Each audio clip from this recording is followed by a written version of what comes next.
తాకట్లో ఉన్న బంగారాన్ని విడిపించి ఆ రోజున మార్కెట్ ధర కట్టి మిగిలిన డబ్బును మీకు అందిస్తుంది కొమ్మూరి గోల్డ్.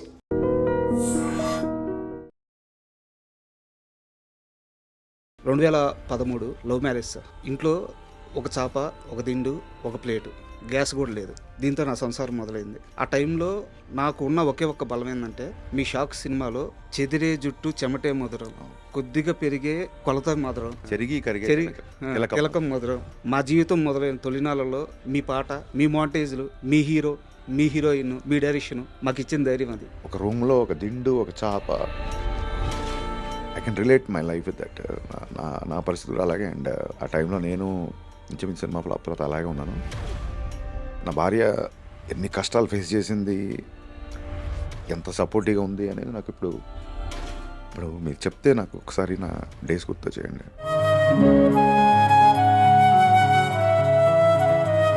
ఉస్తాద్ భగత్ సింగ్ అనేది ఎంటర్టైన్ చేసే సినిమా. మీరు ఇలాగా ఎమోషన్తో స్టార్ట్ చేస్తే ఈసారి పెర్ఫార్మెన్స్ బద్దలైపోద్ది. మీ సినిమా టైటిల్స్ కార్డ్స్ పడేటప్పుడు ఫస్ట్ పడేది లిరిక్స్. అవునండి. ఎందుకు అంత ప్రత్యేకంగా లిరిక్ రైటర్స్కి మాత్రమే అంత మొదటి స్థానం ఇస్తున్నాను? మా ఊపిరి నిప్పుల ఉప్పెన, మా ఊహల కత్తుల వంతెన, మా తెప్పకు దిక్కులు పిక్కటిల్లిపోయే రంపంపం, నేడేరా నీకు నేస్తము రేపే లేదు, నిన్నంటే నిండు సున్నరా రానే రాదు. దేవుళ్ళు డైరెక్ట్గా మనతో ఇంటరాక్ట్ అవ్వలేక సంగీతం రూపంలో రాజా గారిని, సాహిత్యం రూపంలో వేటూరు గారిని మనకు పంపించారనేది నా ప్రగాఢ నమ్మకం. నేను అదే ఇల్యూజన్లో ఉంటాను. రామ్ గోపాల్ వర్మ గారిది ఇంటర్వ్యూలో ఒకసారి ఒక మాట అంటాడు, ఎన్నిసార్లు కొట్టినా చావని పావు రాను అని. ఆ మాట హరీష్ శంకర్కి వర్తిస్తుంది. ఒక పావుని ఎందుకు అన్నిసార్లు కొడతామంటే హాని చేస్తాను. నేను ఎంటర్టైన్ చేసేవాడిని, నాకు పాలు పోస్తారు. బట్ దెబ్బలు తగిలినాయి కదా మీరు. దెబ్బలు తినడం ఎవడు? మెత్తని మట్టిలో మొలిచిన మొలగవు కాదు నువ్వు, బండరాళ్ళను బద్దలు కొట్టిన మొండి మొదలు. గబ్బర్ సింగ్ సినిమాలో ఒక డైలాగ్ ఉంటుంది సార్, పసివాడు పవన్ కళ్యాణ్ అయ్యాడు అని చెప్పేసి. ఉస్తాద్ భగత్ సింగ్కి వచ్చేలాగే పవన్ కళ్యాణ్ డిప్యూటీ సీఎం అయ్యాడు. సో హ్యాండిల్ చేసే విధానం మారుద్ది. భయం పెరిగిందా, బాధ్యత పెరిగిందా? శ్రీశ్రీ పద్యానికి, శ్రీశ్రీ వాక్యానికి స్వాగ్తో ఉన్న ఒక ప్యాంటు షర్ట్ వేసి దానికి ఒక మనిషి రూపం దాలిస్తే దట్ ఈస్ పవన్ కళ్యాణ్.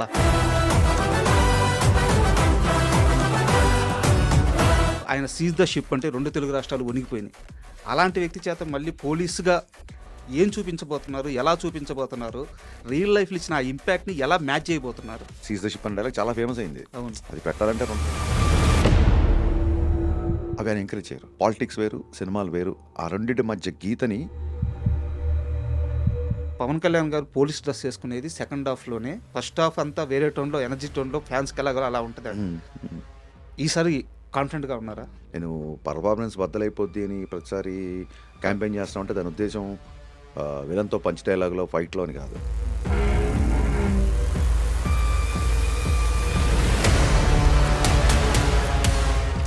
ఈ ప్రాజెక్ట్ మీద కాస్త నెగిటివ్ ఉండింది. ఎందుకంటే ఇది పోలీసుడు రీమేక్ అనుకోని భ్రమలో కొంతమంది ఉండి ఒక రకమైన నెగిటివ్ ఉండింది. మొట్టమొదటిసారి దాన్ని తీసేసిన వ్యక్తి దేవిశ్రీ ప్రసాద్. సంగీతం దేవిశ్రీ ప్రసాద్, బ్యాక్గ్రౌండ్ స్కోర్ తమను. వాళ్ళిద్దరు మ్యూజిక్ డైరెక్టర్ కంటే కూడా నాకు చాలా బెస్ట్ ఫ్రెండ్స్. హరీష్ చాలా ప్రెషర్లో ఉన్నాడు. ఈసారి ప్రీపోన్ అయిన సినిమా మనం సపోర్ట్ చేయాలని చెప్పి వాళ్ళిద్దరూ నాకు కుడి భుజం ఎడమ భుజాలను నిలబడ్డారు కాబట్టి చాలా గర్వంగా ఉంది. సినిమాలో చాలా సీరియస్గా సంబంధించిన, అంటే ఇప్పుడు ప్రజెంట్ ట్రెండ్కి సంబంధించిన చాలా సీరియస్ పాయింట్ ఉంది.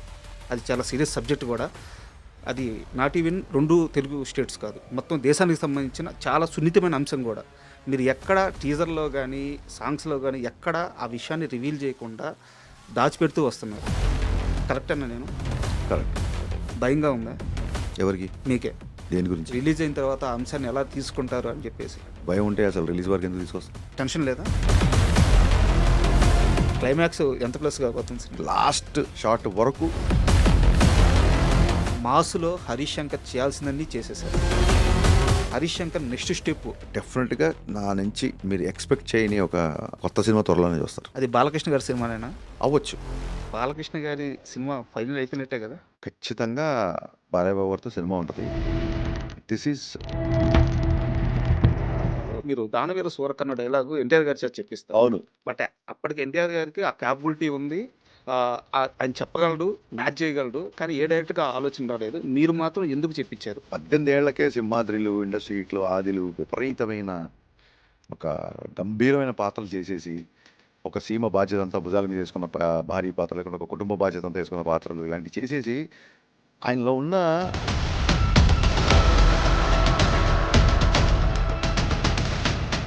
మహేష్ బాబు గారి ఇష్యూలో మీరు క్షమాపణ చెప్పిన తీరు స్ట్రైట్ ఫార్వర్డ్గా, నేను ఇలా అన్నాను, ఇది తప్పు, సారీ, అంత స్ట్రైట్ ఫార్వర్డ్గా చెప్పాను. ఈ విషయంలో మనకి తప్పు జరిగింది అన్నప్పుడు మొహమాటం లేని కూడా సారీ చెప్పడం కదా, అవసరమైతే తలకాయ తీసి ఇట్లే అవసరం కాళ్ళ దగ్గర పెట్టడానికైనా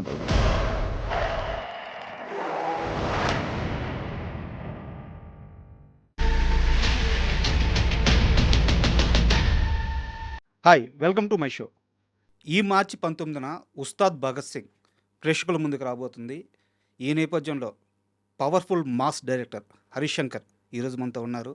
ఆయన అడిగి ఉస్తాద్ విశేషాలు, అలాగే హరీష్ శంకర్ గురించి కొన్ని విశేషాలు తెలుసుకుందాం. హాయ్ సార్, నమస్తే. నమస్కారం. సార్, ఇంటర్వ్యూ స్టార్ట్ చేసే ముందు ఒక 12-13 సంవత్సరాల నుంచి మీరు ఎదురైతే ఒక చిన్న మూమెంట్ షేర్ చేసుకోవాలనుకుంటా ఉన్నాను. అది షేర్ చేసుకొని మనం ఇంటర్వ్యూలోకి వెళ్దాం. Please 2013 love marriage sir. మీద ఓకే. ఇంట్లో ఒక చాప, ఒక దిండు, ఒక ప్లేటు, గ్యాస్ కూడా లేదు. దీంతో నా సంసారం మొదలైంది. ఆ టైంలో నాకు ఉన్న ఒకే ఒక్క బలం ఏంటంటే మీ షాక్ సినిమాలో మధురం మధురం అనే సాంగ్. అంటే ఒక జంట బతకడానికి ఆ జంట కలిసి ఉంటే చాలు, ఇంకేం అవసరం లేదు అనిపించేంత గొప్ప పాట. గుడ్. దాంట్లో కొన్ని లిరిక్స్ ఉంటాయి. చెదిరే జుట్టు చెమటే మధురం, కొద్దిగా పెరిగే కొలత మధురం, ఇది పెరిగి చెరిగి కిలకం మధురం, అండ్ మౌంటేజ్ షార్ట్స్ కూడా. మహానుభావుడు వేటూరు గారు రాశారు ఆ పాట. అందుకే అంత అందంగా ఉంది. ఇన్ని సంవత్సరాల తర్వాత కూడా గుర్తుంది లిరిక్స్. అంటే ఇంత పర్టికులర్గా ఎందుకు చెప్తున్నానంటే సార్, ఈ రోజుకి మేము చాలా ధైర్యంగా బతుకుతున్నాం. మేమిద్దరం, మా ఇద్దరికి ఇంకోటి వచ్చాడు, ముగ్గురం చాలా ధైర్యంగా బతుకుతున్నాం. మా జీవితం మొదలైన తొలినాళ్ళలో మీ పాట, మీ మౌంటేజ్లు, మీ హీరో, మీ హీరోయిన్, మీ డైరెక్షను మాకు ఇచ్చిన ధైర్యం అది. Thank you. అంటే నాకు మీరు చెప్తే గుర్తొచ్చింది. I felt little emotional. నాకు ఎవరు ఎప్పుడు ఇలాగా, అంటే ఆ సినిమా చాలామంది ఫ్యాన్స్ ఉన్నారు, చాలామంది భార్యాభర్తలు, చాలామంది పార్టీస్లో, మీటింగ్స్లో, పెళ్ళిళ్ళలో, రిసెప్షన్లో అలా వచ్చి, సార్ మీ షాక్ సినిమా చాలా ఇష్టం, ఈ పాట చాలా ఇష్టం, ఎంతోమంది కపుల్స్ నాకు సినిమాలు చేశాక. బట్ మీరు చెప్పించి వచ్చేసి చూసారా, ఒక రూమ్లో ఒక దిండు, ఒక చాప. I can relate my life with that. నా పరిస్థితి కూడా అలాగే. అండ్ ఆ టైంలో నేను ఇంచుమించు సినిమా ఫ్లాప్ తర్వాత అలాగే ఉన్నాను. అంటే నా భార్య ఎన్ని కష్టాలు ఫేస్ చేసింది, ఎంత సపోర్టివ్గా ఉంది అనేది నాకు ఇప్పుడు మీరు చెప్తే నాకు ఒకసారి నా డేస్ గుర్తు చేయండి. Thanks for remembering. Thank you. Sorry.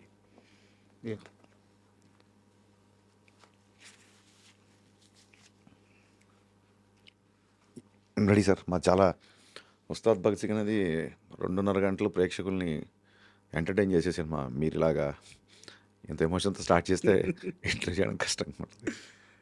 Sir, డైరెక్ట్గా సినిమా విషయంకి వెళ్ళిపోదాం. ఉస్తాద్ భగత్ సింగ్, మీ ఉస్తాద్ ఎవరు ఇండస్ట్రీలో? అంటే మీ గురువు, మీ టీచరు, మీ బలం? నా ఎవ్రీథింగ్. అంటే గురువు, టీచర్, బలం, నా ఇన్స్పిరేషన్, నా అన్న, నా దైవం. నాకు అదే షాక్ సినిమా పోయిన తర్వాత కూడా నన్ను నమ్మి మళ్ళీ సినిమా ఇచ్చి నన్ను నిల్చోబెట్టి ఇవాళ ఇక్కడ కూర్చోబెట్టి ఏం చేసినా రవితేజ గారండి. సార్, మనకు ఉస్తాదు సంబంధించి ఆరా సాంగ్ ఒకటి రిలీజ్ చేశారు. అవును. పవన్ కళ్యాణ్ గారి ఆరాని తొలిసారి హరీష్ శంకర్ చూసిన క్షణం ఏంటి? బీహెచ్ఎల్లో తమ్ముడు ఉన్న తొలి ప్రేమ షూటింగ్ జరిగినప్పుడు తొలిసారి ఆయన డైరెక్ట్గా చూశాను. అంతకుముందు ఐ థింక్ సంజీవయ్య గార్డెన్లో అక్కడమ్మ ఇక్కడ పోయి ఓపెనింగ్ కూడా వెళ్ళాను, కానీ అప్పుడు సరిగ్గా చూడలేకపోయాను. చాలా క్రౌడ్, పోలీసులు, హడావుడి ఉండేది. ఆయన సినిమా అక్కడమ్మ ఇక్కడ పోయి ఓపెనింగ్ అక్కడ జరిగింది. సార్, బట్ బీహెచ్ఎల్లో చాలా తృప్తిగా ఒక 20-30 రోజులు పెద్ద పెద్ద షెడ్యూల్ చేశారు. 2 సినిమాలు అక్కడ చూశాను. బట్ నేను యాజ్ అ డైరెక్టర్గా ఆయన ఫస్ట్ టైం కలిసింది ఆయన ఫామ్ హౌస్లో. సార్, మిరపకాయ కట్ చేయడానికి వెళ్ళినప్పుడు ఒక బ్లూ డెనిమ్ జీన్స్, డెనిమ్ ప్యాంట్స్లో ఆయన్ని ఫస్ట్ టైం చూశాను. 1.5-2 గంటలు స్పెండ్ చేశాను. అది ఫస్ట్ మెమరీ. గబ్బర్ సింగ్ సినిమాలో ఒక డైలాగ్ ఉంటుంది సార్, పసివాడు పవన్ కళ్యాణ్ అయ్యాడు అని చెప్పేసి. ఉస్తాద్ భగత్ సింగ్కి వచ్చేలాగే పవన్ కళ్యాణ్ డిప్యూటీ సీఎం అయ్యాడు. సో హ్యాండిల్ చేసే విధానం మారుద్ది. భయం పెరిగిందా, బాధ్యత పెరిగిందా? బాధ్యత పెరిగిందండి. భయం ఎప్పుడూ లేదు. ఆయన ఎవరిని భయపెట్టాడు ఫస్ట్ ఆఫ్ ఆల్. ఉమ్, ఆయన అందరితో సరదాగా నవ్వుకుంటూ ఉండే వ్యక్తి. ఆశ్చర్యం ఏంటంటే అప్పటికి ఇప్పటికి ఆయన ఏం మారలేదు. ఆయన చుట్టూ ఉన్న ప్రోటోకాల్ మారింది అంతే. ఉమ్, సో డెఫినెట్గా రెస్పాన్సిబిలిటీ ఉంది. చాలామంది అన్న ఐటమ్ సాంగ్ అంటే డిప్యూటీ సీఎం ఒక ఐటమ్ గా వెనకాల డ్యాన్స్ చేయడం ఆలోచించండి రా బాబు మీరు కొంచెం. ఉమ్, అది అలాంటి కొన్ని కన్సర్న్స్, కొన్ని రెస్పాన్సిబిలిటీస్ తీసుకున్నాం. మీరు సాంగ్స్లో చూస్తే కూడా ఈవెన్ ఆయన బ్లాక్ బ్లేజర్లో అంత డ్యాన్స్ చేసినా సరే దాంట్లో యువతకి ఒక మంచి మెసేజ్ ఉంది. కరెక్ట్. ఆ సిచ్యువేషన్లో కూడా శ్రీలీల కొంచెం లోలో ఉన్నప్పుడు అమ్మాయిని కొంచెం చీరప్ చేయడానికి వచ్చే సాంగ్. ఉమ్, నీ పెదవిలోన ఉన్న జాగా నువ్వు నవ్వుకోవడానికేగా, నీ కాలి కింద ఉన్న నేల నీ సొంతం అంటే నమ్మవేలా, కరెక్ట్. ప్రాబ్లమ్స్ వస్తే క్యూలు కట్టి పంపించేద్దాం సావగొట్టి పోరాడితే పోయేదేంటి. అవును. So even though it's duet, it's dance number కూడా ఒక యూత్కి ఒక మంచి ఒక ఉత్సాహభరితమైన గో అండ్ గెట్ ఇట్ అనే ఒక యాటిట్యూడ్ అందులో మెయింటైన్ చేసాం. అలాగే ఎత్తరా కాలర్ తీసుకున్నా సరే ఎక్కడో బ్యాక్ ఆఫ్ ద మైండ్ ఉంటుంది. అది ఆయన డిప్యూటీ సీఎం అయ్యారని కాదండి, ఆయన ఖుషి అప్పుడే ఏ మేరా జహా తెరా కామ్ క్యా హై అని ఆమెన్ ఇండియన్ అనే బద్రీలో ఆ సామాజిక స్పృహ, ఆ జాతీయతావాదం, ఆ భావజాలం ఆయనకి చిన్నప్పటి నుంచి ఉంది. అది అదే పాలిటిక్స్లోకి వెళ్ళడానికి పుష్ చేసి ఉంటుంది. అలాగే జరిగింది. బట్ సినిమాలో ఇలాంటి కైండ్ ఆఫ్ సాంగ్స్ నేను ఏదో కొత్తగా పెట్టానట్లేదు. That suits for him. Sir, ఆయన నుంచి ఏదైనా చెబితే వినాలనుకుంటాం. అందుకే ఆ 2 సాంగ్స్, ఇది మాస్ నెంబర్ అయినా అది డ్యాన్స్ నెంబర్ అయినా రెండిట్లలో కూడా మీరు అందులో కూడా చాలా ఇన్స్పిరేషన్ ఉంటుంది. తుపాకీలో తూటాల రెడీగానే ఉండాలా, ధనా పేల్చి తుప్పు రేగొట్టే టైం వస్తే ధనా పేలాల, కోట మీద జెండాల పొగరే నీలో ఉండాలా.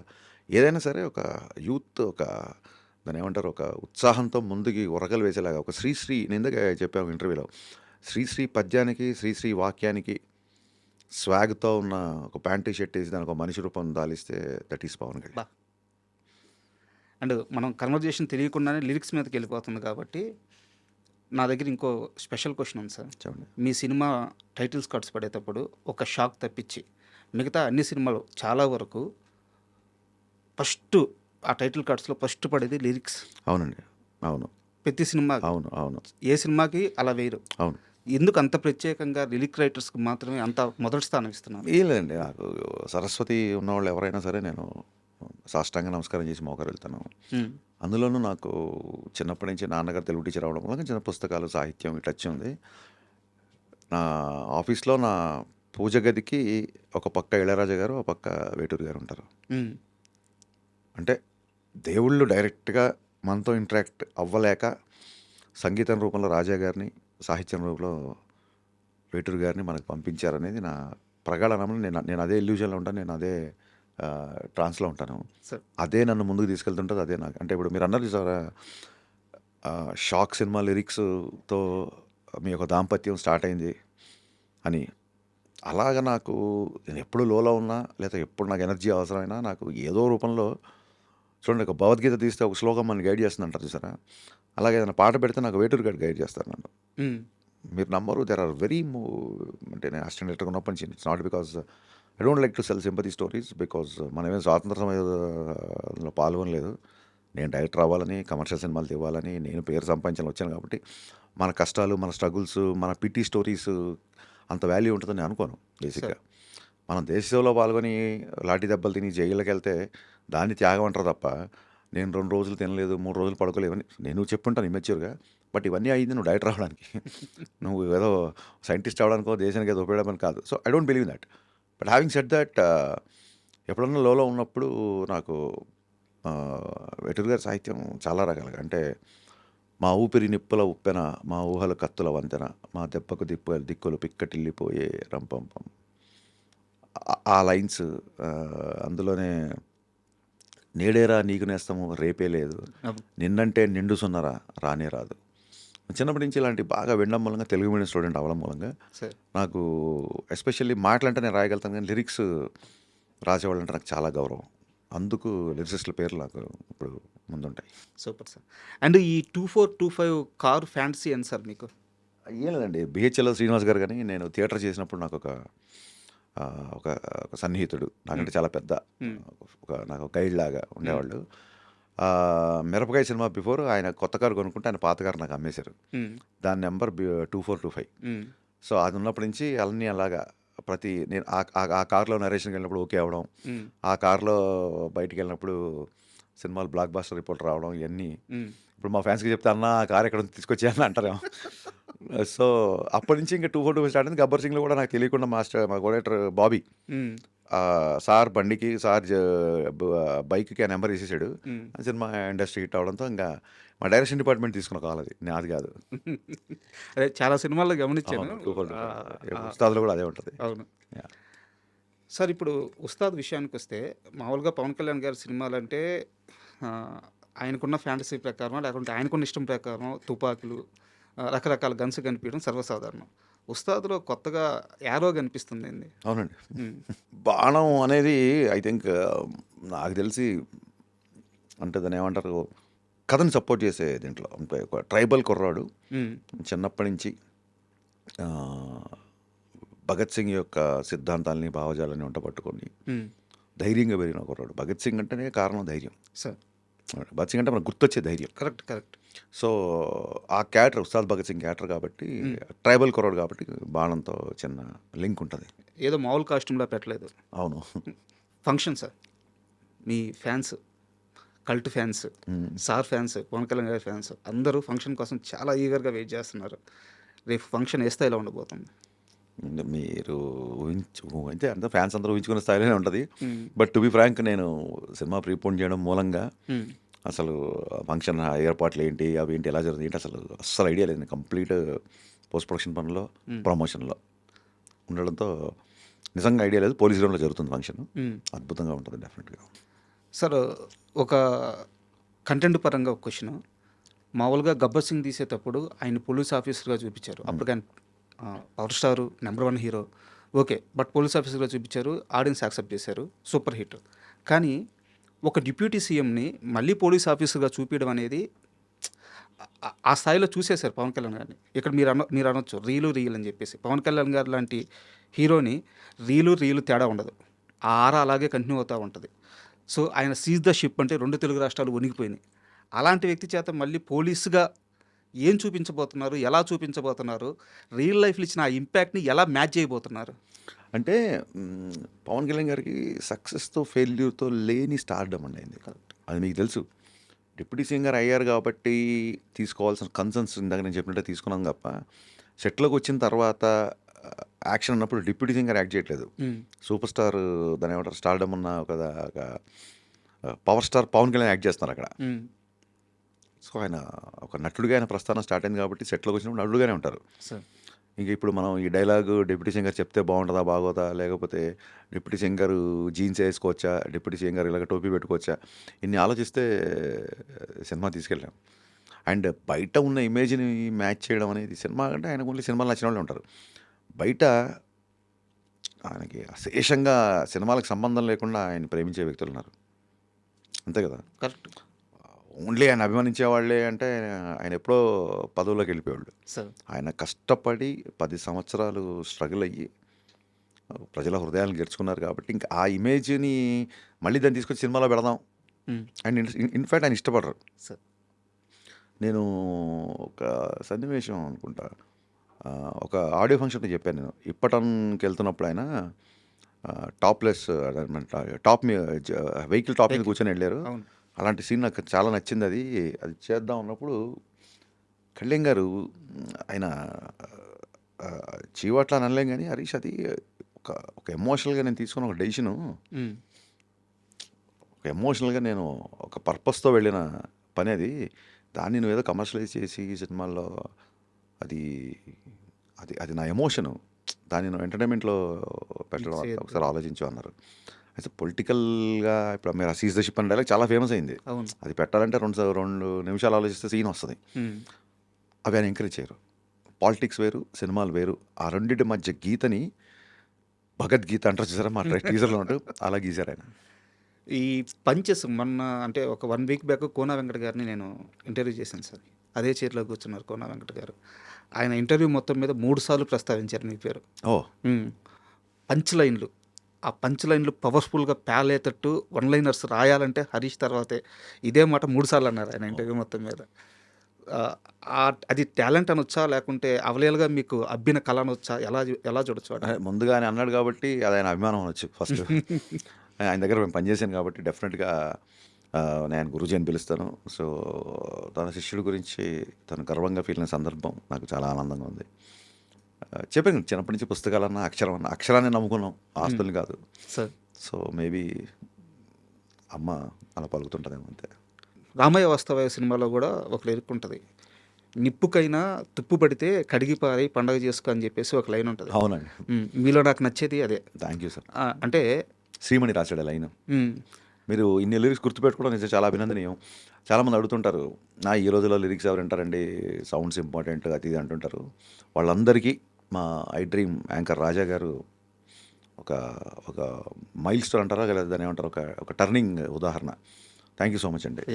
భాష పట్ల, లిరిక్స్ పట్ల మీరు బ్లాక్ బస్టర్ అయిన సినిమా కాకుండా మీరు ఈ లిరిక్స్ కూడా గుర్తుపెట్టుకున్నారంటే నిజంగా అభినందనీయం. Thank you. సో పర్టికులర్గా నేను ఈ లైన్ ప్రస్తావించడానికి కారణం ఏంటంటే, మీరు మాట్లాడాల్సిన దగ్గర మాట్లాడతారు, పేలాల్సిన దగ్గర గన్నులాగా పేలుతారు. అలాగే క్షమాపణ చెప్పాల్సి వస్తే అంతే క్లీన్గా, అంతే నీట్గా క్షమాపణ చెప్తారు. నేను వేరే ఉద్దేశం కోసమో, వ్యూస్ కోసమో దీన్ని ప్రస్తావించట్లేదు. జరిగిన ఇష్యూలో, మహేష్ బాబు గారి ఇష్యూలో అది సడన్గా జరిగిపోయింది. కానీ మీరు క్షమాపణ చెప్పిన తీరు, తెలియక ఎవరి మనసులో అయినా నొప్పించుంటే క్షమించండి లేదు, స్ట్రైట్ ఫార్వర్డ్గా నేను ఇలా అన్నాను, ఇది తప్పు, సారీ, అంత స్ట్రైట్ ఫార్వర్డ్గా చెప్తాను. మహేష్ బాబు గారి ఫ్యాన్స్ కూడా చాలా తక్కువ సమయంలో దాన్ని చాలా బాగా రిసీవ్ చేసుకున్నారు.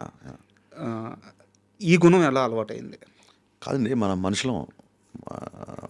మనుషులం కదా, మన దేవుళ్ళం కాదు కదా. ఖచ్చితంగా పొరపాట్లు ఉంటాయి, తప్పులు ఉంటాయి, అన్నీ ఉంటాయి. రామవ్యవస్థలో డైలాగ్ ఉంటుంది, దెబ్బ తగిలినప్పుడు జంతువు అయినా ఏడుస్తుంది, శరీరానికి దెబ్బ తగిలితే జంతువు కూడా ఏడుస్తుంది, కానీ పక్కోడికి దెబ్బ తగిలినప్పుడు ఏడ్చేవాడే మనిషి. సార్, ఎనీ యానిమల్ సొంత బాడీకి అయినప్పుడు ఏడవడం కామన్. బట్ ఎవరికైనా బాధ వచ్చిందంటే మన కళ్ళమ్మ నీళ్ళు వస్తాయి కదా. ఇందాక మీరు చెప్పిన సిచ్యువేషన్ ఆయన రిలేట్ అవ్వడం కానీ, లేకపోతే ఎవడో ఒక చిన్న పిల్లవాడు వర్షంలో అడుక్కుంటున్నాడు అనుకోండి, మనకు తెలియకుండా మనం ఎమోషనల్ అయిపోతాం. అది మనిషి తత్వం, మనిషి గుణం. ఆ నేచర్ పుట్టుకుతున్న డైరెక్టర్లు కనుక అందరం ఒకటేసారి పుడతాం, ఒకటేలాగా పుట్టిన వాళ్ళం కదా. పుట్టంగా నేను యాక్షన్ కట్టాను కదా హాస్పిటల్లో. సో సినిమా డైరెక్షన్ చేసినప్పుడు డైరెక్టర్, మిగతా విషయాలప్పుడు మనం మానవ మనోభావాలు కానీ, ఉద్వేగాలు కానీ అవన్నిటిని రెస్పెక్ట్ చేయాలి డెఫినెట్గా. ఎవరు ఏ డైరెక్టర్ అలాగా పుసుకున కావాలని చెప్పి తెలియకుండా పెట్టినా, కామెంట్ పెట్టినా ఏ ఫ్యాన్స్కైనా కోపం వస్తుంది. సో పొరపాటు జరిగింది. అది మళ్ళీ చాలామంది కొంతమంది ఫేక్ ఏ అది ఇది అనుకున్నారు. కాదండి, అది పొరపాటున నేనే చెప్పానని. అంటే నేనేమనుకుంటానంటే, నా ఇంటెన్షన్ కరెక్ట్ కానప్పుడు, నా ఇంటెన్షన్ కరెక్ట్గా ఉన్నప్పుడు, నా ఇంటెన్షన్లో తప్పు లేనప్పుడు, నా ఉద్దేశం లేదా నా ఇంటెన్షన్ కరెక్ట్గా లేనప్పుడు మనకు భయం ఉంటుంది. నా ఇంటెన్షన్ కరెక్ట్ అయినప్పుడు, నా ఉద్దేశం అది కానప్పుడు సారీ చెప్పడానికి చాలా ధైర్యంగా ఉంటుంది. కరెక్ట్. నాకు సారీ చెప్పడానికి నేనేం గొప్ప ఉండడం లేదా ఇంకా చాలా ఉత్తమం ఉండడం అని చెప్పుకోవట్లేదు. ఆ ధైర్యం నాకు ఉంటుంది. ఈ విషయంలో మనది తప్పు జరిగింది అన్నప్పుడు మొహమాటం లేకుండా సారీ చెప్పడం కాదు, అవసరమైతే తలకాయ తీసేట్లే అవతల వాళ్ళ కాళ్ళ దగ్గర పెట్టడానికైనా రెడీ. ఎందుకంటే మన తప్పు మనం తెలుసుకున్నాను అని చెప్పే ఉద్దేశం, ప్లస్ నేను చేసింది మీకే కాదు నాకు నచ్చలేదు అని చెప్పే ఒక పద్ధతి అది బేసిక్గా. అది ఎందుకు చేసాం, పొరపాట్లు చేసాం, స్పీడ్లో చేసాం, ప్రెషర్లో చేసాం, అవన్నీ తర్వాత ఆ ఎక్స్ప్రెషన్ ఖచ్చితంగా ఇచ్చి తీరాలి. అకౌంటబిలిటీ నేను తీసుకుంటా. నేను అందుకే ఒకసారి రామవ్యవస్థ ఫ్లాప్ అయిన ఈవినింగ్, ఈ ఫ్లాప్ దిల్ రాజు గారు కానీ ఎన్టీఆర్ గారు నన్ను ఇన్ఫ్లుయెన్స్ చేయలేదు, నాకు వాళ్ళు నేను చెప్పింది కోఆపరేట్ చేశారు, this flop belongs to me అని చెప్పాను. ఇప్పుడు మిరపకాయలు, గబ్బర్ సింగ్లు, డీజేలు వచ్చినప్పుడు నావి అని, మిస్టర్ బచ్చన్లు, షాకులు వచ్చినప్పుడు నావి కాదు అని ఇంకోళ్ళకి తోసేస్తే దాన్ని ఏమంటారు, తల్లికి కానీ తండ్రికి కానీ అంగవైకల్యంతో పుట్టిన పెట్టి కూడా తన బిడ్డే. నేను డిజోన్ ఎలా చేసుకుంటాం మన సినిమాని? ఒక రిజల్ట్ తప్ప ఆ విషయంలో అన్నీ మనం ప్రేమించి చేసినాయి కదా. ఒక రిజల్ట్ ఒకటే మనకు నచ్చలేదు, మిగతా అన్నీ మనకు నచ్చినాయి. అంత మాత్రం చేత సినిమాని డిజోన్ ఎలా చేసుకుంటాను నేను? సో పొగడ్తలు తీసుకున్నప్పుడు విమర్శలు తీసుకునే ధైర్యం, మెచ్యూరిటీ నాకు ఉంది అన్న ఫీలింగ్. మిస్టర్ బచ్చన్కి సంబంధించి, ఉస్తాద్ భగత్ సింగ్కి సంబంధించి ఒక చిన్న కన్వర్జేషన్ ఉంది సార్ నా దగ్గర. మిస్టర్ బచ్చన్ సినిమా రిలీజ్కి ముందు print and web press meet జరిగింది ప్రొడ్యూసర్ వాళ్ళ ఆఫీస్లో. అప్పుడు నేను మిమ్మల్ని క్వశ్చన్ అడిగాను. ఓకే. ఆ, సార్ మీరు చేంజెస్ చేశారు అని చెప్పి చెప్తున్నారు. అవును. కానీ ఫస్ట్ హాఫ్ వరకు హీరో క్యారెక్టరైజేషను అంటే మీరు చెప్పారు ఈ రైడ్ ఇదంతా సెకండ్ హాఫ్లోనే స్టార్ట్ అవుద్ది, ఫస్ట్ అవును. హాఫ్ అంతా చాలా ఎంగేజింగ్గా వెళ్ళొద్దు అని చెప్పారు. అది ఎందుకు చెప్పారంటే నేను దానికి ముందు ఒక క్వశ్చన్ అడిగాను. రవితేజ గారిని ఆయన జానర్లో ఎనర్జీగా చూసి చాలా రోజులైంది, ఇది కూడా మళ్ళీ రైడ్ సీరియస్గా ఉంది ఆ. అని చెప్పి ఒక క్వశ్చన్ అడిగితే, రైడ్స్ కానీ ఆ సినిమాలో ఉండే సీరియస్ టోన్ అంతా సెకండ్ హాఫ్లో వస్తుంది, ఫస్ట్ హాఫ్ అంతా చాలా ఎనర్జెటిక్గా ఉంటుంది అని చెప్పి మీరు చెప్పారు. అవును. మీరు చెప్పింది కరెక్ట్ కూడా. అవును. కానీ సెకండ్ హాఫ్ ప్లేస్ అవ్వలేదు. అవును. ఉస్తాద్కు సంబంధించి కూడా మీరు వేరే ఇంటర్వ్యూలో ఒక మాట చెప్పారు. పవన్ కళ్యాణ్ గారు పోలీస్ డ్రెస్ వేసుకునేది సెకండ్ హాఫ్లోనే, ఫస్ట్ హాఫ్ అంతా వేరే టోన్లో ఎనర్జీ టోన్లో ఫ్యాన్స్కి ఎలాగో అలా ఉంటుంది. ఈసారి కాన్ఫిడెంట్గా ఉన్నారా? సార్ అంటే మిస్టర్ బచ్చన్ రైటింగ్ సైడ్ చాలా second half disappointed. Hmm. And main second హాఫే. నేను సినిమా ఫ్లాప్ అయినా సరే నాకు మిస్టర్ బచ్చన్ ఫస్ట్ హాఫ్ చాలా ఇష్టం. మ్మ్. సెకండ్ హాఫ్లో అనుకున్న స్థాయిలో రైటింగ్ రాలేదు, కుదరలేదు. కొన్నిసార్లు సీన్లు కూర్చోవు. ఆ, దీంట్లో పోలీస్ క్యారెక్టర్ మళ్ళీ ఏం చూస్తామని చాలామంది అడిగినప్పుడు చెప్పా, బాబు ఓన్లీ ఇంటర్వెల్ బిఫోరే మీకు పోలీస్ క్యారెక్టర్తో కనబడతారు, అప్పటి వరకు వేరే డ్రెస్సింగ్ వేరే స్టైల్ ఉంటుంది అని చెప్పాను. దానికి దీనికి ఎనర్జీకి సంబంధం లేదు బేసిక్గా. మ్మ్. నెక్స్ట్ ఏంటంటే లాస్ట్ సినిమా సెకండ్ హాఫ్ సరిగ్గా లేదు కదా అని చెప్పి ఈ సినిమా అంతా ఎలా వర్క్ చేసాం, ఈసారి అక్కడ సెకండ్ హాఫ్ అలా నేను పర్ఫార్మెన్స్ బద్దలైపోద్ది అని ప్రతిసారి క్యాంపెయిన్ చేస్తా ఉంటే దాని ఉద్దేశం విలన్తో పంచ్ డైలాగ్లో ఫైట్లో అని కాదు. మ్మ్. ఆయన యొక్క చేసే ఇంటెన్స్ ఎమోషన్ సీన్స్ సెకండ్ హాఫ్లో ఎక్స్ట్రానరీగా ఉంటాయి. యాక్చువల్గా దేవిశ్రీ ప్రసాద్ గారు కొన్ని నెలల ముందు వేరే సినిమా ఫంక్షన్లో మాట్లాడుతూ ఒక మాట అన్నారు. నాకు హరీష్ శంకర్ 2 సీన్లు చూపించాడు. మామూలుగా పవన్ కళ్యాణ్ సినిమా అంటే అందరూ చెప్పేదే అదిరిపోయింది, పగిలిపోయింది, ఇలా అందరూ చెప్పినట్టే నేను చెప్తున్నాను, మీరు అనుకోవద్దు. ఆ సీన్స్లో ఉన్న ఇంటెన్స్ ఎమోషన్ అద్భుతంగా తీశారు, చాలా బాగా వచ్చిందని చెప్పి ఫస్ట్ రోజు ఆయన ఆ స్టేట్మెంట్ ఇచ్చారు. మీకు అప్పటికి సినిమా మీద అంటే ఓపెన్గా చెప్తున్నాను, ఈ ప్రాజెక్ట్ మీద కాస్త నెగిటివ్ ఉండింది. ఎందుకంటే ఇది పోలీసోడు రీమేక్ అనుకోని భ్రమలో కొంతమంది ఉండి అవును. ఒక రకమైన నెగిటివ్ ఉండింది. మొట్టమొదటిసారి దాన్ని తీసేసిన వ్యక్తి దేవిశ్రీ ప్రసాద్. మీరు చూసారు ఆ వీడియో? అది చూశాను. మ్మ్. చూశాను. తర్వాత చాలామంది ఫ్యాన్స్కి నమ్మకం వచ్చింది. తర్వాత ఇంకా ఎలాగో ప్రమోషన్ వీడియోస్ అన్నీ స్టార్ట్ అయిన తర్వాత మొత్తం మారిపోయింది. ఈరోజు భయంకరమైన బజ్ వచ్చేసింది. అవును. సో బట్ దేవిశ్రీ ప్రసాద్ మధ్యలో అందుబాటులోకి రాకపోవడం లోటుగా భావిస్తున్నారా? దేనికి అందుబాటులోకి రాకపోవడం? నిన్న సాంగ్ కూడా దేవిశ్రీ ప్రసాదే కదా. బీజేపీ అవునండి, మా టైం లేసి మ్యాచ్ లేదు. నేను హైదరాబాద్లో ఉండి చేయాల్సిన పరిస్థితి. అది లోటుగా భావిస్తున్నారా? నేను హైదరాబాద్లో ఉండి చేయాల్సిన పరిస్థితి. ఓకే. ఎందుకంటే ప్రీపోన్ చేశాం కాబట్టి. దేవిశ్రీ ప్రసాద్ గారు చెన్నైలో చేస్తారు, తమన్ ఇక్కడ చేస్తారు. ఓకే, తమన్ గారు చేస్తున్నారు. సో ఆ వర్క్ ఫుల్గా అవ్వలేదు. దేవిశ్రీ ప్రసాద్ గారు ఫస్ట్ నుంచి లాస్ట్ వరకు ఒక నోట్స్ లాగా ప్రిపేర్ చేసుకున్నారు. అందుకే ఆల్మోస్ట్ ఆయన మైండ్లో బ్యాక్గ్రౌండ్స్ గారు అయిపోయింది. అంటే ఒకసారి స్క్రిప్ట్ రాసిన తర్వాత మన మైండ్లో ఏం చేస్తాం తెలిసినప్పుడు సినిమా ఆఫ్ ద వర్క్ అయిపోయింది అంటారు. అలా ఒక మ్యూజిక్ డైరెక్టర్ సినిమా చూసిన తర్వాత తనకి ఎక్కడెక్కడ తన ఆల్రెడీ ఉన్న సాంగ్స్ ఎక్కడ ప్లేస్ చేయాలి, ఎక్కడ ఏ టౌన్లో వస్తాయి, ఎక్కడ వైలిన్లు వస్తాయి, ఎక్కడ కోరస్లు వస్తాయి అని చెప్పి తన మైండ్లో అయిపోయింది వర్క్. ఆ తర్వాత ఆయన టైం లైన్ మేము మ్యాచ్ చేయలేకపోయాం కాబట్టి తమన్ దగ్గరికి వెళ్ళాల్సి వచ్చింది. అది ఆయనకి క్లియర్గా ఎక్స్ప్లెయిన్ చేసి సంగీతం దేవిశ్రీ ప్రసాద్, బ్యాక్గ్రౌండ్ స్కోర్ తమన్, వాళ్ళిద్దరు మ్యూజిక్ డైరెక్టర్ కంటే కూడా నాకు చాలా బెస్ట్ ఫ్రెండ్స్. హరీష్ చాలా ప్రెషర్లో ఉన్నాడు, ఈసారి ప్రీపోన్ అయిన సినిమా మనం సపోర్ట్ చేయాలని చెప్పి వాళ్ళిద్దరూ నాకు కుడి భుజం ఎడమ భుజాలు నిలబడ్డారు కాబట్టి చాలా గర్వంగా ఉంది. మేము చెన్నై వెళ్ళినప్పుడు అందరం కలిసి సినిమాలకు వెళ్తాం. అవునా? నేను తమన్తో పని చేసినప్పుడు దేవిశ్రీ ప్రసాద్ గారు, నేను దేవిశ్రీ ప్రసాద్ దగ్గరికి వచ్చినప్పుడు తమన్కి ఫోన్ చేసి, బాబు ఇంకా కీబోర్డ్ అన్ని కట్టేయండి పలానా టైం కల్లా సెకండ్ షో ఇక్కడ పెలాజియో అని ఒకటి ఉంటుంది మల్టీప్లెక్స్. చాలాసార్లు తమన్ టీము దేవిశ్రీ ప్రసాద్ టీం కలిసి మేము సినిమాలకు వెళ్ళడం, డిన్నర్కి వెళ్ళడం. చెన్నైకి వెళ్తే అదొక మ్యూజికల్ నైట్స్లా ఉంటుంది మాకు. చాలా అండ్ తమన్ కూడా మ్యూజిక్ డైరెక్టర్ అవ్వకుండా దేవిశ్రీ ప్రసాద్కి బొమ్మరిల్కి దానికి కీబోర్డ్ ప్లేయర్గా వర్క్ చేశాడు. Thaman respects Devi Sri Prasad lot. And Devi Sri Prasad కూడా మనకు ఇంటర్వ్యూలో అనిరుద్ధ్ మ్యూజిక్ గురించి, తమన్ ఓజీ మ్యూజిక్ గురించి చాలా గొప్పగా చెప్పాడు సార్. అండ్ రామ్ గోపాల్ వర్మ గారిది ఇంటర్వ్యూలో ఒకసారి ఒక మాట అంటాడు, అది సినిమాలో ఉందో లేదో నాకు తెలియదు కానీ, ఎన్నిసార్లు కొట్టినా చావని పాము రాను అని. ఆ మాట హరీష్ శంకర్కి వర్తిస్తుందా? అంటే బహుశా వాళ్ళ తాలూకు ఎక్స్పీరియన్స్, వాళ్ళ తాలూకు దెబ్బలు అంత అంటే మరీ అంటే ఎనాలజీ కరెక్ట్ అన్ని సందర్భాలు సూట్ అవ్వదు. బేసిక్గా ఒక పావుని ఎందుకు అన్నిసార్లు కొడతామంటే హాని చేస్తాను. నేను ఎంటర్టైన్ చేసేవాడిని, నాకు పాలు పోస్తారు. బట్ దెబ్బలు తగిలినాయి కదా మీకు. ఎవరికి తగలేదు సార్? మీకు తగలేదా? ఇంటర్వ్యూ చేసి మీకు తగలేదా? ఉమ్. ఈ స్థాయికి వచ్చి మీరు కూర్చొని ఇంటర్వ్యూ చేస్తున్నారు, మీకు తగిలినప్పుడు ఇంటర్వ్యూ చేయని వ్యక్తికి నాకు డెఫినెట్గా ఇంటూ ఎక్సే ఉంటాయి కదా. నాకు కూడా దెబ్బలు తినవాడు ఎవడు? దెబ్బలు తినకుండా అందుకే కదా మా పాటలో లైన్ రాసాం, మెత్తని మట్టిలో మొలిచిన మొలకవు కాదు నువ్వు, ఉమ్. బండరాళ్ళను బద్దలు కొట్టిన మొండి మొక్క. బండరాళ్ళు అంటే సర్కమ్స్టెన్స్, మనుషులో లేకపోతే మనకి పడని వాళ్ళు, మనకి ఇంకో వర్గం అని కాదు అక్కడ మీనింగ్. మనకున్న సర్కమ్స్టెన్సెస్, మనం ఎదుగుతుంటే మనకి అడ్డుపడి ఉండే రాళ్ళని కూడా చూడండి, కొట్టల్లో కొమ్మల్లో ఒక చిన్న మొక్క రాళ్ళ మధ్యలో ఉంటుంది, మనం ఆశ్చర్యపోతుంటారు ఎలా వచ్చింది భలే ఎక్కడికి అని. అది ఆ విజువల్ నుంచి వచ్చిన లైన్ అది. So quite common. అంటే నేను మొన్ననే చెప్పాను, ఎవరో ట్రోల్ చేస్తున్నారు అది ఇది అన్నప్పుడు, మీరు ట్రోల్ చేస్తూనే ఉండండి, మేము కెమెరా రోల్ చేస్తూనే ఉంటాం అని చెప్పి. రామయ్య వస్తావయ్య ఫ్లాప్ అయిన తర్వాత ఆ రోజు- before this question, first shock lyric గురించి మాట్లాడారు, ఐ వాస్ వెరీ ఎమోషనల్. ఆ తర్వాత రామయ్య లైన్ గురించి మాట్లాడారు, ఆ తర్వాత మిస్టర్ బచ్చన్ స్క్రీన్ ప్లే గురించి మాట్లాడారు.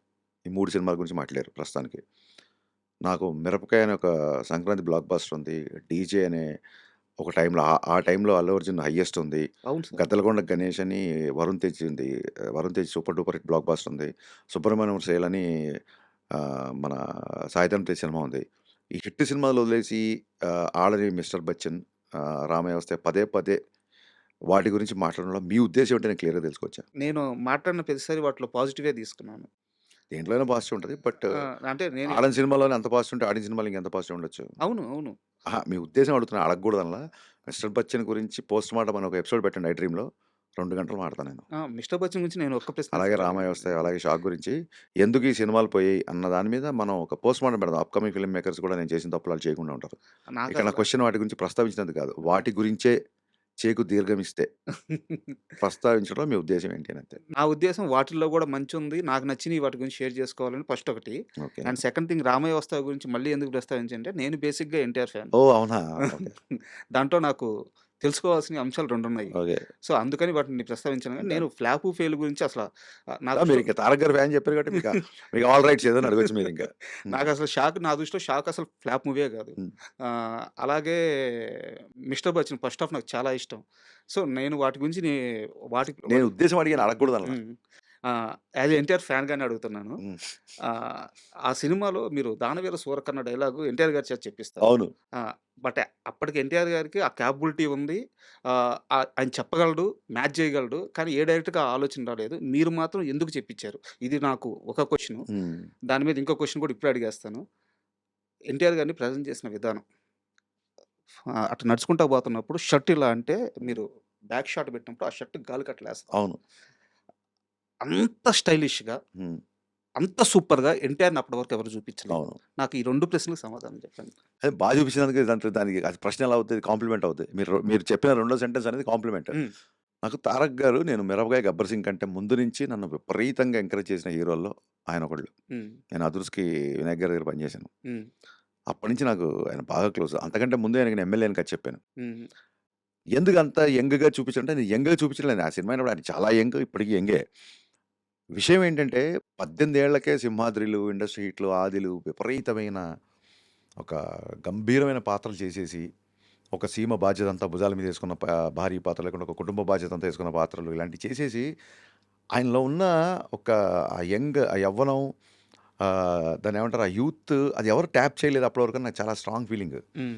అండ్ ఆయన భయంకరమైన ఏమంటారు సెన్స్ ఆఫ్ హ్యూమర్. మన అసలు ఆయనతో ఉంటే నవ్వుతూనే ఉంటాడు. మనకు జోక్ చెప్తే మామూలు వాళ్ళు మామూలు నవ్వుతాయి, ఆయన ఒక 2 నిమిషాలు నవ్వుతారు. ఇది కదా ఆయన యాంగిల్. మీరు రామయ్య వస్తే ఆడియో ఫంక్షన్లు చూసుంటే ఓన్లీ ఎన్టీఆర్ గారి నవ్వులతో ఒక ఏవీ చేసాం. అది రాజమౌళి గారికి బాగా నచ్చింది. మేము ఎప్పుడు అనుకుంటుంటాం తారక్ స్మైల్ చాలా బాగుంటుంది, ఎవరు కట్ చేయలేదు, హరీష్ భలే కట్ చేసాం అని చెప్పి ఆయన కాంప్లిమెంట్ ఇచ్చారు. అవును. సో అండ్ ఎక్కడో ఒక బిహెచ్ఎల్లో ఒక స్టూడెంట్ లైఫ్ బాగా గడపడం మూలంగా అసలు టైగర్, నేను ఎప్పుడు టైగర్ అనిపిస్తాను, టైగర్ని ఎవరు ఇట్లా చూపించలేదు కదా అని చెప్పి మీరు చెప్పిన ఆ స్టైలింగ్, ఆ డ్రెస్సింగ్ ఇదంతా. నిన్ననే జీవితో ఇంటర్వ్యూ చేసిన, ఐడిల్ బ్రెయిన్ జీవితో ఇంటర్వ్యూ చేసిన జీవి అన్నాడు. ఫస్ట్ హాఫ్ అయిపోగానే all NTR needs is a right director and Harish Shankar touches the right card అని చెప్పి కొట్టగా నేను ఫోన్ అలా వేసేసి కొట్టేసాం అనుకోను. సెకండ్ హాఫ్ చూసాక ఎవరు మెసేజ్ లేదు.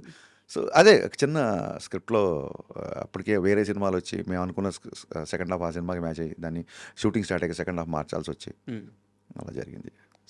అండ్ దానవీర సుకరణ డైలాగ్ ఏంటంటే, ఎన్టీఆర్ గారి వాచకం అద్భుతం అని నేను కొత్తగా చెప్పాల్సిన అవసరం లేదు. గద ఫైట్ ఆల్రెడీ సినిమాలో ఉంది, రాసుకున్నాము. దానికి ఒక లీడ్ కావాలి. ఓకే. ఊరికే గదతో కొడితే ఏం బాగుంటుంది, ఒక లీడ్ కావాలి అని చెప్పి సీనియర్ ఎన్టీఆర్ గారి తర్వాత మళ్ళీ అంత వాచకం ఈయన వల్ల అవుతుంది అన్న దాంతో, and it's my favourite monologue. అంటే ఎన్టీఆర్ గారు కర్ణుడి పట్టాభిషేకం గురించి చెప్పే డైలాగులు ఏవైతే ఉన్నాయో అవి నాకు తెలిసి ప్రపంచంలో ఏ యాక్టర్ మళ్ళీ ఎప్పుడు అలా చెప్పలేడు నా స్ట్రాంగ్ ఫీలింగ్. అది ఒక లైబ్రరీలో ఎవరన్నా యాక్టింగ్ క్లాసెస్లో ఒక లెసన్ గాను ఒక పాఠంగా పెట్టాల్సిన సీన్ అది. సూపర్. అది కొండవీటి వెంకటగా వెనుకుంటే డైలాగులు రాసింది. అవును సార్. ఆయన ఆ డైలాగులు రాయడము, ఆ సింగిల్ టేక్లో ఆయన చేయడము, ఆ కిరీటాన్ని వర్ణించే డైలాగులు ఉంటుంది, నేను చెప్పే ధైర్యం కూడా చేయను. అంత అద్భుతంగా నా ఫేవరెట్ డైలాగు. ఆయన మనోడితోనే సినిమా తీసే అవకాశం వచ్చినప్పుడు ఇంకా ఆయనకి పెట్టకపోతే ఎవరికి పెడతాం. ఈ టచ్లే హరీష్ శంకర్. ఉస్తాద్కు సంబంధించి, ఉస్తాద్ భగత్ సింగ్ సంబంధించి మీరు ఎవరు చెప్పారు, ఎలా తెలిసింది అడగకపోతే మీ సోర్సెస్ని అడగలండి. సినిమాలో చాలా సీరియస్గా సంబంధించిన, అంటే ఇప్పుడు ప్రజెంట్ ట్రెండ్కి సంబంధించిన చాలా సీరియస్ పాయింట్ ఉంది. అది చాలా సీరియస్ సబ్జెక్ట్ కూడా. అది నాట్ ఈవెన్ 2 తెలుగు స్టేట్స్ కాదు, మొత్తం దేశానికి సంబంధించిన చాలా సున్నితమైన అంశం కూడా. మీరు ఎక్కడ టీజర్లో కానీ సాంగ్స్లో కానీ ఎక్కడ ఆ విషయాన్ని రివీల్ చేయకుండా దాచిపెడుతూ వస్తున్నారు. కరెక్ట్ అన్నా నేను? కరెక్ట్. ఎందుకు? దాచాల్సిన విషయం కాబట్టి దాచుతాం, చెప్పాల్సిన విషయం కాబట్టి చెప్తాం.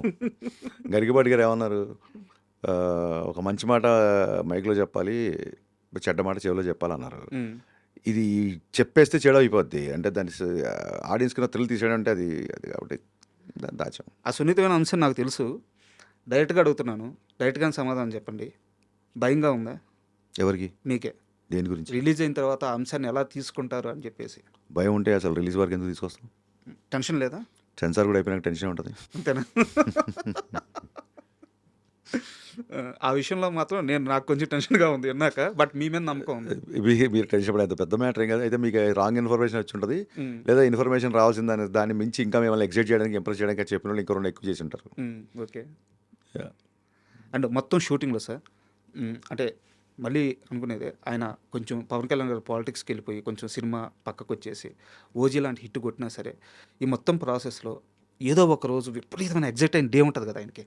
హరీష్ భలే ఉందబ్బా ఇది, ఆ మూమెంట్ చెప్పండి సార్. నేను చెప్తే అతిగా ఉంటుందండి. అండ్ ఆయన 2 రోజులకు ఒకసారి ఎగ్జైట్ అయ్యేవాళ్ళు అలాగా. అవునా? సాంగ్ వినగానే బాగా ఎగ్జైట్ అయ్యారు. దేక్లేంగే చాలా విన్నప్పుడు. ఎత్తర కాలర్ లోపలికి వచ్చిన తర్వాత సెట్ చూశారు. Biggest set ever in Telugu states అని చెప్పొచ్చు. ఆనంద్ సాయి గారు ఏమాత్రం సీజీ ఎక్స్టెన్షన్స్ లేకుండా ప్రతి ఇటుక, ప్రతి కలరు, ప్రతి మొక్క ఆయన సొంతం కష్టపడేసిన సెట్. సో ఆ సెట్ చూసి, ఆ లైటింగ్ చూసి బాగా ఎగ్జైట్ అయ్యారు. అండ్ రోజు ఒక ఫన్ డైలాగ్, ఒక సీరియస్ కాన్ఫ్లిక్ట్లో ఒక సెట్ అయ్యారు, ఒక మంచి సాంగ్. ఇంకోటి మీరు చూస్తే మా మేకింగ్ వీడియోలు చూస్తే పవన్ కళ్యాణ్ నవ్వుతూనే ఉంటారు మా సెట్. అవును. So he's to enjoy lot. మా అంబియన్స్ ఆయన అంతా ఎంజాయ్ చేసేవాళ్ళు కాబట్టి ఒక్కరోజు కాదు, రోజుకు ఒకసారి ఎగ్జైట్ చేసాం ఆయన. మీకు పవన్ కళ్యాణ్ గారి విషయంలో ఎంత తీసుకున్నా, ఎంత చేసినా సంతృప్తి అనేది ఉండదు. ఏ సినిమాలో లేని డ్యాన్స్ మూమెంట్స్ మీ సినిమాలో ఉంటాయి. ఆయన యాక్చువల్గా గ్రూప్ డ్యాన్సర్స్తో స్టెప్స్ చేయడానికి అంత పెద్దగా ఇష్టపడరు ఆయన. ఇప్పుడు ఈ సినిమాలో ఉస్తాద్లో తీసుకుంటే 500 మందితో ఒక సాంగ్, 1500 మందితో ఇంకో సాంగ్ ఉంది. హరీష్ శంకర్కి మాత్రమే ఇది సాధ్యం అవుద్దా? హరీష్ శంకర్ చెప్తేనే పవన్ కళ్యాణ్ గారు చేస్తారా? ఏం జరుగుతుంది అసలు? అది దాన్ని ఏమంటారు, చాలామంది అడుగుతుంటారు. అది ఆయన నా మీద చూపిస్తున్న దయ, జాలి, కరుణ. హరీష్ నన్ను ఇలా చూస్తున్నాడు, అలా ఎప్పటి నుంచో దాని గురించి పాపం అలా కూర్చొని ఉన్నాడు. సరే ఏమడుతున్నాడు, 2 డ్యాన్స్లే కదా ఇచ్చేద్దాం అని ఆయనకున్న దయాగుణం అని చెప్పొచ్చు. బట్ ఆయన బాడీలో రిథమ్ ఉండదండి. బాడీలో ఒక అద్భుతమైన రిథమ్ ఉండదు. Basic is a music lover. పాత పాటలు మీరు చెప్తే నమ్మరు. సెట్లో ఆయన వినే పాటలు బ్లాక్ అండ్ వైట్ ఘంటసాల పాటలు, సావిత్రి గారి పాటలు వింటారు. ఓకే. అలా అని చెప్పి మోడర్న్ థింగ్స్ తెలియని కాదు. అసలు English songs, Hindi songs start చేసింది ఆయన సినిమాలో. ఆ ట్రెండే అయింది కదా. మ్యూజిక్ మీద ఆయనకున్న లవ్ అనొచ్చా, నాలెడ్జ్ అనొచ్చా, అది అనంతం. అందుకే నేను ఆయన దగ్గర ఒక ట్యూన్ తీసుకెళ్ళేటప్పుడు ఇది ఓకే అవుద్దా అని టెన్షన్ నాకు ఉండదు. ఎందుకంటే సహజంగా నాకు మ్యూజిక్ అంటే ఒక టేస్ట్ ఉంటుంది. నాకు ఒక పాట నచ్చింది, ఖచ్చితంగా ఆయనకు నచ్చుతుంది. నాకు ఆయనకి 2 సినిమాలు చేసి ఇప్పుడు 9 పాటల్లో, గబ్బర్ సింగ్లో 5, ఇందులో 4 పాటల్లో ఏ ట్యూన్ ఆయన రిజెక్ట్ చేయలేదు ఇప్పటివరకు. మన అన్ని బ్లాక్ బస్టర్ సాంగ్స్ ఏమావి. సో ఆ రిథమ్ని ట్యాప్ చేయాలి అనే సంకల్పం నాకు చాలా గట్టిగా ఉంటుంది. సో ఆయన ఒక స్టెప్ చేయగానే ఆనంద్ సాయి గారు వచ్చి వాళ్ళిద్దరు చాలా అవును. సన్నిహితులు. ఎన్ని రోజులైంది నువ్వు డ్యాన్స్ చేసి అని అన్నారు. అంటే నేను చేయడం కాదు, అతను మేనిఫెస్ట్ చేసాడు ఆల్రెడీ. నీతో సెట్ వేయించాడు, ఇతను డ్యాన్స్ చేస్తున్నాడు, ఆయన ఊహించేసుకున్నాడు ఆల్రెడీ. హరీష్ మేనిఫెస్టేషన్ తాలూకు ఎనర్జీ ఇది అని చాలా తేలిగ్గా ఆయన కష్టాన్ని కూడా నా అకౌంట్లో ఇచ్చాడు ఆయన. సో దానికి ఆయనకి జన్మతః రుణపడి ఉంటాను నేను. అండ్ మీరు ఒకసారి మాట్లాడుతూ ఈ ప్రమోషన్స్లో మాట్లాడుతూ మాకు గబ్బర్ సింగ్ ముందు పవన్ కళ్యాణ్ గారికి సరైన అంటే దాని ముందు సరైన హిట్ లేదు, కొన్ని సినిమాలు డిసప్పాయింట్ చేశాను. సో మేము ఇంకా టెన్షన్ పడితే అప్పుడే టెన్షన్ పడాలి, ఇప్పుడు మాకు ఓజీ ఉంది అవును అవును అవును. బట్ ఇక్కడ ఒక చిన్న తేడా గమనించారు. అప్పుడు ఆకలితో ఉన్నారు, ఏం దొరికినా ప్లీజ్ ఆకలితో ఉన్నాడు, ఏం దొరికినా ప్లీజ్ కడుపుతో ఆకలితో ఉన్నవాడికి ఏం దొరికినా ముందు ఆకలి తీరాలి, తింటాడు. కానీ మీరు అద్భుతమైన వంట ఇచ్చేశారు గబ్బర్ సింగ్. ఇప్పుడు అందరికీ ఓజీతో కడుపు నిండిపోయి ఉంది. అవును అవును. ఇది మీకు హరీష్ శంకర్కి ఛాలెంజే కదా. ఎందుకండి ఏ రకంగా? ఓజీ కంపారిజన్ రాదు. ఇప్పుడు నేను కూడా ఒక గ్యాంగ్స్టర్ సినిమా తీస్తాను అనుకోండి, నేను కూడా ఒక సీరియస్ ఇంటెన్స్ క్యారెక్టర్ తీస్తాను అనుకోండి, అప్పుడు నాకు ఛాలెంజ్ ఒకటే జోన్ ఉన్నప్పుడు. సెప్టెంబర్లో అలా కనుక ఒక సినిమా మనకి ఛాలెంజింగ్ అనుకుంటే, సెప్టెంబర్లో వచ్చిన ఉజీ కంటే సేమ్ డే రిలీజ్ అవుతున్న దురంధర్ ఛాలెంజ్ అవ్వాలిగా. ఆల్రెడీ ఫ్రాంచైజీ బ్లాక్ బస్టర్ కదా, మరి దాన్ని ఆ సినిమా మీదకి వెళ్తున్నాం కదా మనం. ఇక్కడ నేను ఇందాక ఇది ఎంసెట్ ఎగ్జామ్ కాదండి, ఒక అబ్బాయికి ర్యాంక్ వస్తే ఇంకో ర్యాంక్ వెనక్కి వెళ్ళిపోవడానికి ఇక్కడ డిఫరెంట్ సినిమాలు చూస్తారు. ఇక్కడ ఏంటంటే జనాలందరూ ఓజీ హైప్లో ఉన్నారు, ఓజీ కిక్లో ఉన్నారు. ఒక గబ్బర్ సింగ్ తర్వాత అత్తారింటి దారేలాగా మేము ఏం ఫీల్ అవుతున్నాం అంటే ఆ ఉత్సాహాన్ని కంటిన్యూ చేయాలి అని తప్ప. సో ఓజీ సక్సెస్ అనేది 100% మాకు చాలా ప్లస్ తప్ప పర్సనల్గా ఛాలెంజ్ ఒకవేళ అనుకుందాం, పర్సనల్ ఛాలెంజ్ అనుకుందాం కాసేపు. ఆ డైరెక్టర్ కదా నా సినిమాకి కండవ పట్టుకొని డ్యాన్స్ చేసింది. కరెక్ట్. ఇంకా మరి ఇంక ఛాలెంజ్లు ఏముంటాయి, ఇక్కడ సెలబ్రేషన్సే అంతే. తన సినిమా నేను సెలబ్రేట్ చేస్తాను, నా సినిమా సెలబ్రేట్ చేసుకుంటాను. ఛాలెంజ్ అనేవాడు హరీష్ శంకర్ కాబట్టి అడగగలిగాను. ఎవరైనా అడగొచ్చు, but it's not a competition, it's celebration. And producers support sir, ఎందుకంటే నాకు తెలిసి సినిమాని ఈ మధ్య కాలంలో సినిమాని ఇంతలా ప్రేమించే ప్రొడ్యూసర్స్ లేరు. ఓపెన్గా చెప్పొచ్చు అన్నమాట. 100% చెప్పచ్చు, తప్పే ఉందండి. వీళ్ళు చాలా కష్టపడుతున్న సినిమాని ప్రేమిస్తారని చెప్పడానికి మొహమాటం ఏముంది. మైత్రి వాళ్ళు, అవును, నో డౌట్ నా కెరీర్లో best producers. And Ustaad Bhagat Singh సంబంధించి క్లైమాక్స్ సార్, మీరు మాట అన్నారు, పవన్ కళ్యాణ్ గారే షాక్ అయ్యారు. క్లైమాక్స్ షాక్ కాదు, ఒక సీన్కి ఉద్వేగభరితంగా ఫీల్ అయ్యారని చెప్పాను. ఇలా టర్న్ అవ్వద్దని నేను ఎక్స్పెక్ట్ చేయలేదని చెప్పేసి. సర్ప్రైజ్డ్. బట్ బేసిక్గా మీరు గమనించండి, చాలా సినిమాల్లో క్లైమాక్స్ బాగుంటే సినిమా అప్పటిదాకా వచ్చిన సినిమా రేంజ్ పెరిగిపోతుంది. అవును. సో క్లైమాక్స్ ఎంత ప్లస్ కాబోతుంది సినిమాకి? చాలా ప్లస్ అవుతుంది. ఏమవుతుందంటే మనకి ఎన్ని యుగాలు మారినా, ఎన్ని కథలు తీసినా అధర్మం మీద ధర్మం గెలవడం, విలన్ మీద హీరో గెలవడం సినిమా. ఆ విలన్ డిఫరెంట్ డైరెక్టర్లను బట్టి డిఫరెంట్ బ్యాక్డ్రాప్లో ఉంటాడు. అలాగే హీరోకి ఒక యూనివర్స్ ఉంటుంది, వాళ్ళకి ఒక బ్యాక్డ్రాప్ ఉంటుంది. ఇదే ఎండ్ ఆఫ్ ద డే అదే జరుగుతుంది. ఒక స్టేజ్లో ఫైట్ స్టార్ట్ అవగానే జనాల్లో చిన్న అసహనం ఉంటుంది. అబ్బా ఇంకా కొట్టుకోవడం మొదలైందంటే ఫ్యామిలీస్లో కానీ పిల్లల్లో కానీ ఇంకా విలన్ని హీరో కొట్టేస్తుంటాడులే, ఇంకా ఈ ఫైట్ ఎంతసేపు ఉంటుందో అని ఒక అసహనం ఉంటుంది. దాన్ని బ్రేక్ చేసే దిశగా ఈ సినిమా క్లైమాక్స్ ఉంటుంది. ఈ సినిమా క్లైమాక్స్ లాస్ట్ షాట్ వరకు ఒక చిన్న ఉత్కంఠతతో ఏంటిది అన్నట్టుగా చూస్తారు. అండ్ ఈ సినిమాకి సంబంధించి ఇద్దరు హీరోయిన్స్ సార్. అవును, రాజీగణ శ్రీలీల గారు. అవును, హీరోయిన్స్కి మీ సినిమాల్లో ఎంత ప్రత్యేకత ఉంటుందో, స్క్రీన్ స్పేస్ ఉంటుంది, అందంగా కనిపిస్తారు, పాటల్లో చాలా బాగుంటారు, కాస్ట్యూమ్స్ అదిరిపోతాయి. సో ఈ సినిమాలో హీరోయిన్స్ ఎలా ఉండిపోతున్నారు? ఇప్పుడు మీరు చెప్పినవన్నీ ఉంటాయి, అందంగా కనిపిస్తారు, కాస్ట్యూమ్స్ అదిరిపోతాయి, పాటల్లో బాగుంటారు, ఇవన్నీ ఉంటాయి. నిజంగా కృష్ణవంశీ గారి సినిమాలో హీరోయిన్స్ నాకు చాలా ఇష్టం. తర్వాత మీ సినిమాల్లో. థ్యాంక్ యూ అండి, ఇట్స్ గుడ్ కాంప్లిమెంట్. అవును. తనికెళ్ళ భరణి గారు ఒక మంచి మాట అన్నారు, మంచి డైరెక్టర్ రావాలంటే ఎక్కువ సినిమాలు చూడడం కదా, ఎక్కువ పుస్తకాలు చదవాలన్నారు. అదేంటి బాబాయ్ అన్నాను. సినిమా చూసినప్పుడు ఒక వర్షంలో తడుస్తున్న అమ్మాయిని చూసినప్పుడు నువ్వు అమ్మాయి వైట్ సల్వార్లో ఉంటే వైట్ శారీ, లేకపోతే వైట్ సల్వార్ అంటే వైట్ సల్వార్, లేకపోతే బ్లూ అయితే బ్లూ, పింక్ అయితే బ్లూ, నీకు విజువల్ ఫిక్స్ అవుతాయి. అదే నువ్వు ఒక ఎండమూరి గారు నవలు చదువుతున్నప్పుడు ఇంకా చదువుతున్నాడు, అమ్మాయి ఒక వర్షంలో తడుచుకుంటూ వస్తున్నప్పుడు నీ ఇమాజినేషన్ వేరు ఉంటుంది. అమ్మాయి ఆటోలో రావచ్చు, అమ్మాయి శారీలో రావచ్చు, అమ్మాయి ఉత్తినే గొడుగు కోసం ఇబ్బంది పడుతూ రావచ్చు, నీకు ఒక విజువలేషన్ వస్తుంది. ఈ విజువలేషన్ డెవలప్ అవ్వాలంటే యూ హ్యావ్ టు రీడ్. నేను ఆస్పైరింగ్ ఫిల్మ్ మేకర్స్కి ఇప్పుడు చెప్పేది అదే, మీరు ఎంత చదివితే అంత గొప్ప దర్శకులు అవుతారు. ఎంత చూస్తే అంత అవుతాం అనుకొని కొరియన్ డ్రామాల దగ్గర నుంచి మడతట్టేసి ఇంటర్నెట్లో జీబీలు డౌన్లోడ్ చేసేసి మీ చుట్టుపక్కల కాలనీ వాళ్ళు కూడా వైఫై కూడా రాకుండా వాళ్ళ వాట్సాప్ గ్రూప్లో పనిచేయకుండా మొత్తం జీబీ మనమే లాగేసి మన ఇంట్లో పెట్టేసి దయచేసి అది కాకుండా ఆర్ఎల్స్ దాంతోపాటు రీడ్ అలాట్. క్రిస్టఫర్ నోలన్ ఇంత పెద్ద ఫిల్మ్ మేకర్, కొన్ని సినిమాలు అసలు అర్థమే కావు. ఆయనే అన్నాడు వాట్ ఈస్ యువర్ లైఫ్ అంటే my life is like Christopher Nolan movie, I don't understand it but what I say is don't try to understand it, just feel it అంటాడు. అలాగా పుస్తకం చదివినప్పుడు ఆయన ఇంగ్లీష్ లిటరేచర్ చదువుకున్నాడు లండన్లో. సైంటిఫిక్ బ్యాక్డ్రాప్లో అంత extraordinary screen ప్లేలు చేసే నోలన్ ఇంగ్లీష్ లిటరేచర్ చదువుకున్నాడు. సో చదవడం మూలంగా వచ్చే ఇది, దాని మూలంగా చిన్నప్పటి నుంచి పద్యాలు చదవడం మూలంగానో శ్రీనాథుడి శృంగార నైషధం మొత్తం చదవకపోయినా అప్పుడప్పుడు తిరిగి చేసినప్పుడు నచ్చిన పద్యాలు నచ్చిన పదాలు ఉంటే దానికి ప్రతిపదార్థ తాత్పర్యం అని ఉంటుంది తెలుగులో. ఒక పద్యానికి ప్రతి పదానికి అర్థం తాత్పర్యం.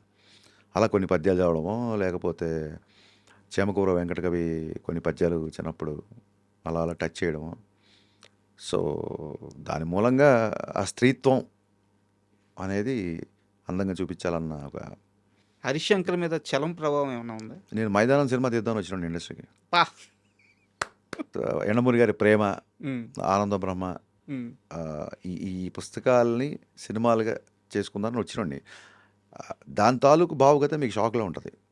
సో అది ఎప్పుడైతే ఫ్లాప్ అయిందో అక్కడి నుంచి గేర్ మార్చి మిరపకాయ అంటే ఇది కూడా అప్పటికప్పుడు ఏదో గేర్ మార్చుకుంటే మనం షాప్కి వెళ్ళి చొక్కా సెలెక్ట్ చేసుకుని వేసేయడం కాదు. ఈ స్కిన్ ఎప్పటి నుంచో ఉంది నాకు. చిన్నప్పటి నుంచి నాన్నగారు సినిమా బఫ్ కాబట్టి అమితాబ్ బచ్చన్ సినిమాలు, చిరంజీవి గారి సినిమాలు అలాగ చూడడం, ఆ హీరోయిజంతో పెరిగినాడు కాబట్టి అది అడాప్ట్ అవ్వగలిగా.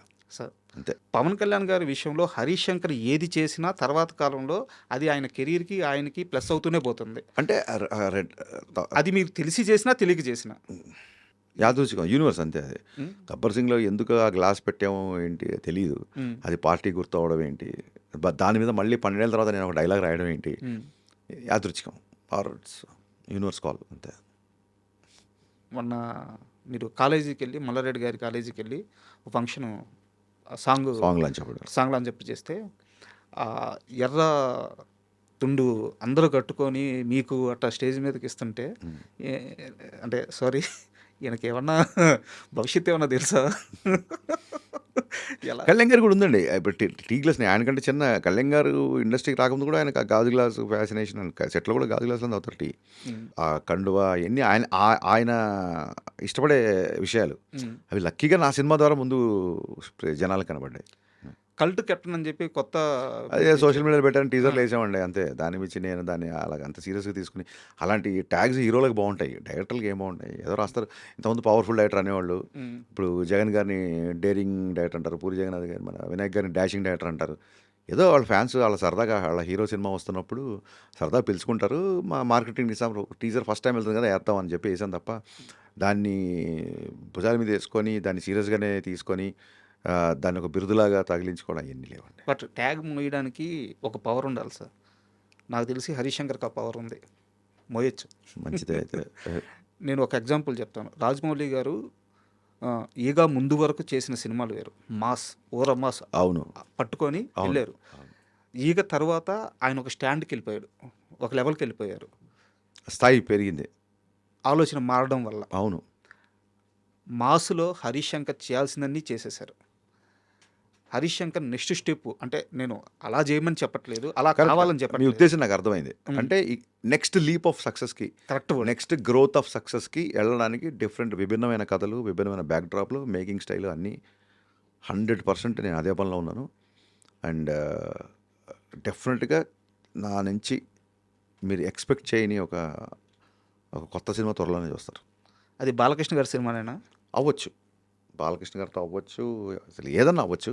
బట్ నెక్స్ట్ వచ్చే దాని నుంచి మటుకు మీరు అడిగిన దాన్ని ఏమంటారు అప్డేషన్ ఆఫ్ థాట్ ప్రాసెస్ అవ్వచ్చు, స్క్రీన్ ప్లే అవ్వచ్చు, స్టోరీ సెలెక్షన్ అవ్వచ్చు, మేకింగ్ స్టైల్ అవ్వచ్చు, ఖచ్చితంగా ఉంటుంది. నేను అది గద్దలకొండ గణేష్కి ఆ డెసిషన్ తీసుకున్నాను. నేను గద్దలకొండ గణేష్ తీసుకుంటే నా సినిమాలు చాలా భిన్నంగా ఉంటుంది.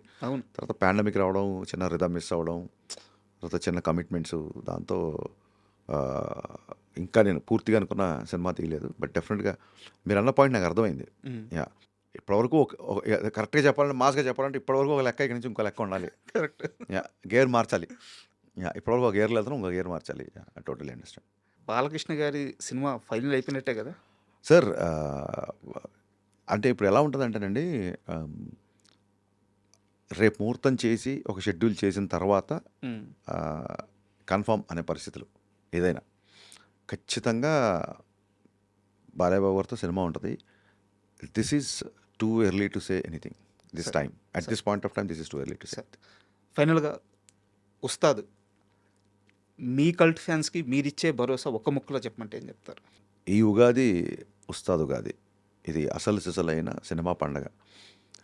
ఒక్క ఫ్యాన్సే కాదు, మొత్తం ఆబాల గోపాలం ఫ్యామిలీతో అందరు కలిసి ఉగాది పండుగలకి ఊళ్ళకి వెళ్ళిన వాళ్ళు, అమ్మమ్మ వాళ్ళ ఇంటికి వెళ్ళిన వాళ్ళు, నాన్నమ్మ వాళ్ళ ఇంటికి వెళ్ళిన, మావేళ్ళ ఇంటికి వెళ్ళిన వాళ్ళు, మేనత్ ఇంటికి వెళ్ళిన వాళ్ళు, అక్కల దగ్గరికి వెళ్ళిన వాళ్ళు, చెల్లెళ్ళ దగ్గరికి వెళ్ళిన వాళ్ళు అందరూ కలిసి ఒక సినిమాకి వెళ్దాం అంటే ఆ సినిమానే ఉస్తాద్. ఎందుకంటే దీనికి సెన్సార్ కూడా యూబై ఇచ్చింది.